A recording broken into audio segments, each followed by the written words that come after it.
मिरज अर्जुनवाड रोडवर डांबर कलरचा खेळ, PWDच्या कामावर नागरिकांचा सवाल. चांगल्या रस्त्यावर लाखोंचा खर्च, जनतेच्या पैशाचा अपव्यय की टक्केवारीचा धंदा?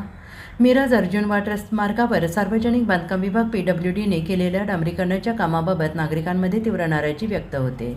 आधीच चांगल्या दर्जाचा आणि वाहतुकीसाठी सक्षम असलेल्या रस्त्यावर कोणतीही मोठी दुरुस्ती आवश्यक नसताना डांबरीकरण करण्यात आल्याचा आरोप नागरिकांकडून केला जातोय. स्थानिकांच्या म्हणण्यानुसार हे काम प्रत्यक्ष डांबरीकरण नसून केवळ रस्त्यावर डांबराचा कलर फवारणी केल्यासारखे दिसत आहे. त्यामुळे या कामामुळे रस्त्याच्या गुणवत्तेत कोणतीही ठोस सुधारणा झालेली नसून केवळ शासकीय निधीचा अपव्यय झाल्याची चर्चा सुरू आहे. नागरिकांचा प्रश्न आहे की ज्या रस्त्याची स्थिती आधीच चांगली होती त्या रस्त्यावर लाखो रुपयांचा खर्च करून अशा प्रकारे काम करण्यामागचे कारण काय? या कामातून सामान्य जनतेला कोणताही फायदा झाला नसताना नेमका फायदा कोणाला झाला आहे? संबंधित कंत्राटदारांचा की विभागातील अधिकाऱ्यांचा?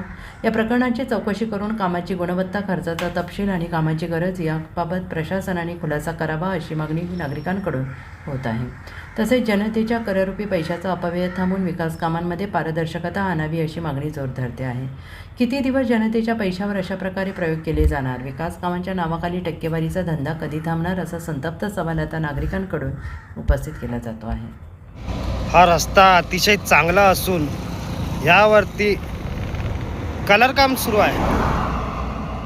डांबरीकरणाच्या नावाखाली कलर काम सुरू आहे आणि रस्ता चांगला असताना याच्यावरती डांबरीकरण करण्याचा काय संबंध? याचा फायदा कोणाला?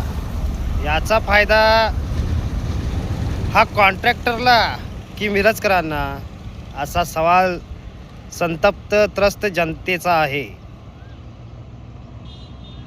कारण ह्याच्यामध्ये जनतेचा तर काही फायदा दिसत नाही आहे.